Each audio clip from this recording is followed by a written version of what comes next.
Copy the flat line. Installation of chop wall flashing. 2 silicon copper adhesives pre-embedded in the longitudinal lap position. Wall collar.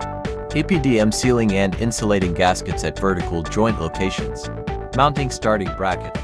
Installation of anti-bridge sealing insulation strips. After the installation of the first wall panel, the insulation strip is extruded and deformed to naturally fill the gap. Structural connection of wall panels.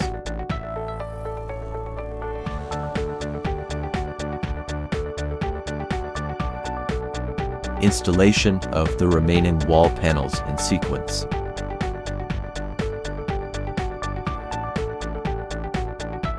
Wall panel vertical joints insulation decorative treatment. Vertical joints filled with sealing insulation strips. Ensures overall wall insulation performance. Multiple metal decorative strips are available on the outside. Ensure the overall waterproof performance of the wall. Corner of wall. Integral corner panels manufactured using a special process. Easy installation. Tightly sealed plug and socket. Has an overall aesthetic effect.